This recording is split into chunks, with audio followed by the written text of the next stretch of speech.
Good morning dear student. आज B Ed second sem subject teaching of English में हम study करेंगे ऑडियो विजुअल एड। चलिए स्टार्ट करते हैं।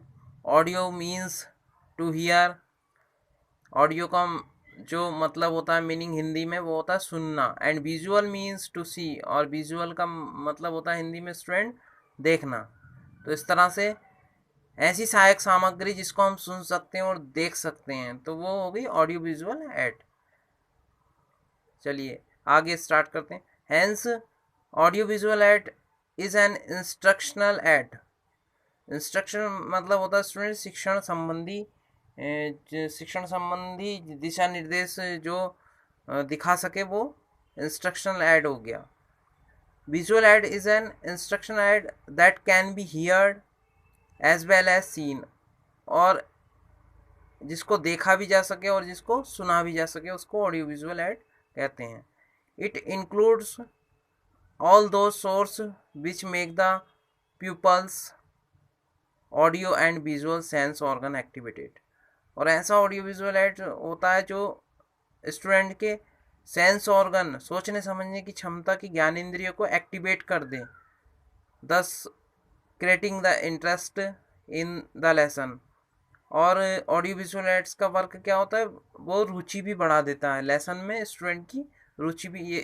यदि कोई टीचर इसको यूज़ कर रहा है क्लास में ऑडियो विजुअल एड्स को, तो वो क्या करेगा, ऑडियो विजुअल एड ऐसा वर्क करेगा कि जो स्टूडेंट होंगे वहाँ आपकी क्लास में उसको भी क्या करेगा, बच्चों की रुचि उसमें लेसन में जो सब्जेक्ट आप पढ़ा रहे होंगे बढ़ जाएगी। According to dictionary of education, dictionary of education के अनुसार audio visual aids are any device by means of which the learning process may be encouraged or carried on through sense of hearing or sights। Audio visual aids technology is related with instructional technology। Audio visual जो technology है तकनीकी, वो संबंध रखती है किससे, शिक्षण संबंधी दिशा निर्देश से। इंस्ट्रक्शनल टेक्नोलॉजी बोलते हैं जिसको, शिक्षण संबंधी जो भी दिशा निर्देश है उससे ऑडियो विजुअल टेक्नोलॉजी रिलेटेड है। It helps in achieving objective by generating learning structure, और ये मदद भी करती है लक्ष्य तक पहुंचने में। जो भी लर्निंग किया जा रहा है, जो भी लर्निंग स्ट्रक्चर है जो सिखाया जा रहा है बच्चों को क्लास में, उस तक पहुंचने में हेल्प करता है। Educational aids are the realism of education. Education aids जो हैं यही सब रियलिज्म ऑफ एजुकेशन, शिक्षा के रियलाइज माने होता है स्टूडेंट एक तरीके से यथार्थ, सही होना, उचित होना। एजुकेशनल एड जितने भी हैं ये शिक्षण संबंधी सहायक सामग्री बोल सकते हैं हम हिंदी में। क्या एजुकेशनल एड क्या बोलते हैं, शिक्षण सहायक सामग्री। ओके स्टूडेंट, शिक्षण सहायक सामग्री। तो ये क्या होती है, यथार्थ होती है शिक्षा के लिए। मतलब अगर हम इसका यूज़ कर रहे हैं स्टूडेंट तो बहुत ही बेनिफिट मिलेगा। और इससे क्या होगा, जो आपकी क्लास के स्टूडेंट होंगे, बच्चे होंगे, उनके सबके सेंस ऑर्गन कैसे हो जाएंगे, और एक्टिवेट हो जाएंगे। चलिए आगे स्टडी करते हैं। They provide reality to the teaching learning process. और ये टीचिंग एड जो होते हैं ये सब क्या वास्तविकता उपलब्ध करा देते हैं टीचिंग लर्निंग प्रोसेस को। बिल्कुल टीचिंग लर्निंग प्रोसेस जिस दिशा में जानी चाहिए, अगर आप क्लास में बच्चों को कोई सब्जेक्ट स्टडी करा रहे हैं तो आपको जिस दिशा में मतलब सब्जेक्ट को बहुत, आपका प्रयास यही रहेगा स्टूडेंट कि आप अपने बच्चों को बहुत अच्छा से समझाएं, तब आप क्या करेंगे, टीचिंग एड का प्रयोग करेंगे सहायक शिक्षण सामग्री का। तो उससे क्या होगा, बच्चे ज़्यादा समझेंगे, और जहां आपको सब्जेक्ट को लेकर के जाना है, मतलब आपकी पूरा प्रयास ये रहेगा कि सामने आपके जो स्टूडेंट हैं वो सेटिस्फाई रहें। तो टीचिंग एड का प्रयोग बहुत ही सहायक सिद्ध होगा, हेल्पफुल रहेगा। चलिए देखते हैं where to use audio visual aid, कहाँ पर यूज किया जाता है ऑडियो विजुअल एड्स। तो ऑडियो विजुअल एड्स कहाँ पर स्टूडेंट यूज़ किया जा सकता है, पहले पॉइंट में देखते हैं हम। The subject matter is complex and difficult to explain. जब सब्जेक्ट मैटर क्या हो, कॉम्प्लेक्स हो, डिफ़िकल्ट हो एक्सप्लेन करने में, तब हम टीचिंग एड का प्रयोग कर सकते हैं स्टूडेंट। सेकंड हो गया the material is quite lengthy. जब मटेरियल क्या हो, क्वाइट लेंथी हो, तब हम इसका यूज़ कर सकते हैं। स्टूडेंट को एक्सप्लेन करने के लिए हम बोर्ड पर कोई चार्ट दिखा सकते हैं, ऑडियो विजुअल ऐड का प्रयोग कर सकते हैं, या फिर खाली सिर्फ ऑडियो का यूज़ कर सकते हैं, या फिर विजुअल का यूज़ कर सकते हैं। अब स्टूडेंट ऑडियो में क्या आपको पता ही है, रेडियो आता है, और ऑडियो विजुअल ऐड में क्या आता है, सिनेमा घर और आपका टीवी। चलिए नेक्स्ट देखते हैं, third point, the object is not visible with our naked eyes. Naked eyes मतलब क्या होता है स्टूडेंट, जो होता है खुली आंखों से। नेक्ड आइज मीनिंग हुआ खुली आंखों से। The object is not visible, जब ऑब्जेक्ट हमें क्या हो रहा हो, जो हमारा ऑब्जेक्ट मतलब होता है लक्ष्य से मतलब होता है, जब हमारा लक्ष्य हमें दिखाई ना दे रहा हो खुली आंखों से भी, तब भी हम इसका प्रयोग करते हैं।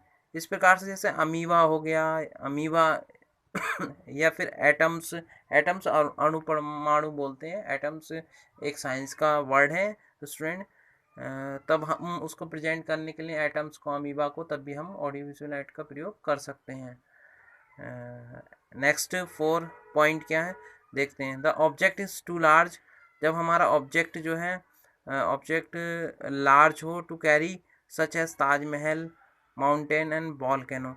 अब स्टूडेंट हम जैसे हम क्लास में वॉल्केनो पढ़ा रहे हैं, वॉल्केनो मतलब होता है स्टूडेंट, आप जानती होंगे इसके विषय में, वॉल्केनो मतलब मीनिंग ज्वालामुखी। ज्वालामुखी आप पढ़ा रहे हैं, या फिर ताजमहल आप पढ़ा रहे हैं, या फिर आप माउंटेन पहाड़ियों के विषय में पढ़ा रहे हैं आप, तब आप क्या करेंगे स्टूडेंट, उसको आप क्लास में तो लेके आ नहीं सकते हैं, तब हमें वहाँ पर क्या करना है, टीचिंग ऐड का यूज़ करना है, सहायक शिक्षण सामग्री का यूज़ करना है, ऑडियो विजुअल ऐड का, तब हम स्टूडेंट को अच्छे से एक्सप्लेन कर सकते हैं।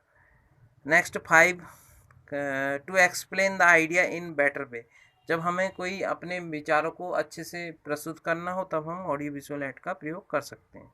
अब नेक्स्ट देखते हैं topic, when to use audio visual aid, कब हम यूज़ कर सकते हैं। पहला हमने क्या पढ़ा स्टूडेंट, वेयर टू यूज़, कहाँ पर यूज़ कर सकते हैं। अब हम स्टडी क्या कर रहे हैं स्टूडेंट, व्हेन टू यूज़, कब हम यूज़ कर सकते हैं ऑडियो विजुअल ऐड का।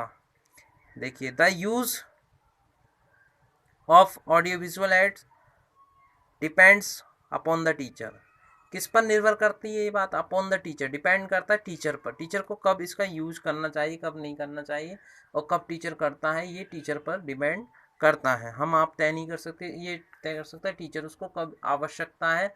और आप स्टूडेंट जब क्लास में पढ़ाएंगे, आप भावी शिक्षक हैं भविष्य के, तो आप जब क्लास में पढ़ाएंगे आपको खुद एहसास हो जाएगा कि आप फील करेंगे कब आपको टीचिंग एड की आवश्यकता है। The subject matter and the situation is in which the child is learning, generally in which the child is learning, और सब्जेक्ट मैटर क्या हो, and situations in which the child is learning, generally it is used for. और जब हम क्या कर रहे हो, the subject matter and the situation in which the child learning, जब ऐसी सिचुएशन हो जब हम बच्चे को सिखा रहे हो, पढ़ा रहे, जनरली यूज़, तब हम इसका यूज़ कर सकते हैं। फर्स्ट में इंट्रोड्यूसिंग ए लेसन, हम लेसन को इंट्रोड्यूस कराने के लिए यूज़ कर सकते हैं। डेवलपिंग ए लेसन को आगे ले जाने के, बढ़ाने के लिए यूज़ कर सकते हैं। Third, interpreting an idea, interpreting मतलब होता है स्टूडेंट, मीनिंग होता है व्याख्या करने के रूप में हम इसको यूज़ कर सकते हैं। क्रिएटिंग रियल लाइफ सिचुएशन, हम रियल लाइफ में इसको हम दर्शाने के लिए, रियल लाइफ कैसी होती है स्टूडेंट, अपने बच्चों को दिखाने के लिए हम ये यूज़ कर सकते हैं, जो हमारे आपकी क्लास के बच्चे होंगे। 5 में देखिए, motivating the student and creating interest among them, और हम उनको क्या कर सकते हैं, प्रेरणा देने के लिए यूज कर सकते हैं, उनके लेसन में हम क्या कर सकते हैं, रुचि पैदा करने के लिए सहायक शिक्षण सामग्री का यूज कर सकते हैं। ऑडियो विजुअल एड्स का सहायक शिक्षण सामग्री हिंदी में बोलते हैं। तो स्टूडेंट, आज आपने स्टडी किया ऑडियो विजुअल एड, और बहुत ही ईजी वे में मैंने सारा पढ़ाया आपको, सारा टॉपिक एक्सप्लेन किया है मैंने, और बाइलिंगुअल मेथड का यूज़ करके मैंने आपको समझाया। तो मैं सोचता हूँ आपको किसी तरीके की प्रॉब्लम फेस नहीं करनी पड़ेगी। आप इसको स्टडी कीजिए, और जो है प्रॉपर वे में परीक्षा की तैयारी करते रहिए। परीक्षा तब भी कभी भी हो, लेकिन आपको स्टडी नहीं छोड़नी है। Thank you.